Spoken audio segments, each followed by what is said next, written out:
Top quality और consistent performance के लिए सिर्फ सिल्वर पंप नाम याद रखना। क्योंकि रूस की न्यूक्लियर केपेबल मिसाइल यार्ड्स के मूवमेंट को लेकर यह बहुत बड़ी खबर है और land based nuclear missile launchers की पेट्रोलिंग, पश्चिमी रूस के यश्केर और ओला में यार्ड्स की तैनाती। हालांकि यह समझना जरूरी है कि पश्चिमी रूस में तैनाती से रडार पर नेटो के कई देश आ जाएंगे।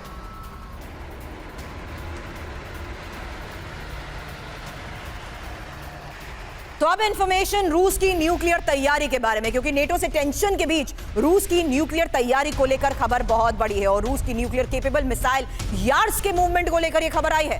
Land based nuclear missile launchers की पेट्रोलिंग, पश्चिमी रूस के यश्केर और ओला में यार्ड्स की तैनाती। हालांकि यार्ड्स के रडार पर नेटो के कई देश। एक और बड़ी खबर है और ये रूस के सामने हम नहीं करेंगे आत्मसमर्पण। जर्मन चांसलर की पुतिन को डायरेक्ट वार्निंग, रूस को देना होगा यूक्रेनी नुकसान का हर्जाना। रूस को 500 बिलियन का हर्जाना यूक्रेन को देना होगा। रूस के हर्जाना देने तक उसकी जब्त संपत्ति नहीं मिलनी चाहिए। Доки це не станеться, Росія не матиме доступу до заморожених активів. और जर्मन चांसलर की पुतिन को वार्निंग, जहां यूक्रेन की तबाही के लिए रूस को देना होगा 500 बिलियन यूरो का हर्जाना। रूस का हर्जाना मिलने तक उसकी सब संपत्ति नहीं मिलनी चाहिए। रूस के सामने हम आत्मसमर्पण नहीं करेंगे। यूक्रेन के लिए जर्मनी का समर्थन अटूट है। रोम में यूक्रेन के पुनर्निर्माण समिट में फेडरिक मर्ज का यह दावा। फेडरिक मर्ज ने अमेरिका से की यूरोप ना छोड़ने की अपील।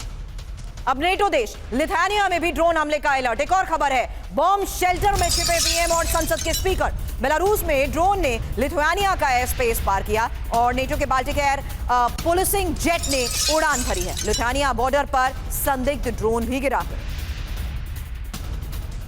तो फिलहाल ये देखिए तस्वीरें सामने आ रही हैं जहां रूस का बढ़ता खतरा और नेटो कैसे अलर्ट है। लेकिन इस बीच बाल्टिक देशों को देखते हुए यह खबर बहुत बड़ी है, जहां आपको बता दें कि बेलारूस से ड्रोन ने लिथुआनिया के एयर स्पेस को पार किया और बॉम्ब शेल्टर में छिप चुके हैं पीएम और संसद के स्पीकर। तो लिथुआनिया में ड्रोन अलर्ट नेटो। हालांकि बेलारूस से सटे लिथुआनिया में ड्रोन से एंट्री से हड़कंप मच चुका है और ड्रोन एंट्री के बाद बॉम्ब शेल्टर में छिपे पीएम और संसद के स्पीकर। आपको बता दें इस बीच ये लोकेशन समझना बहुत इंपॉर्टेंट है, जहां देखिए किस तरीके से ये वो एरिया है लिथुआनिया, जहां पर आपको बता दें फिलहाल बड़ी खबर सामने आ रही है कि कैसे बेलारूस से सटे लिथुआनिया में ही ड्रोन की एंट्री से हड़कंप मच गया। हालांकि बाल्टिक देशों को देखते हुए ये एक और बहुत इंपॉर्टेंट लोकेशन है और इस बीच जिस तरीके से लिथुआनिया में ड्रोन की एंट्री हुई है, आपको बता दें नेटो के फाइटर जेट्स ने ड्रोन इंटरसेप्ट करने के लिए उड़ान भरी और लिथुआनिया बॉर्डर से 1 किलोमीटर अंदर संदिग्ध ड्रोन क्रैश हुआ है। हालांकि आपको यह भी बता दें कि प्लाईवुड और फोम से बने ड्रोन में वायरिंग भी देखी गई है। अब इस बीच एक और बड़ी खबर है और यह रूस में पैसेंजर विमान पर ओपन फायरिंग की खबर है। रूसी एयर डिफेंस की विमान पर फायरिंग और रूस के पत्रकार अलेक्जेंडर नेवेज़ोरोव की यह रिपोर्ट। फ्लाइट नंबर AFL 1845 पर ड्रोन समझकर हमला। मॉस्को में सुरक्षित उतरा यात्रियों से भरा पैसेंजर विमान।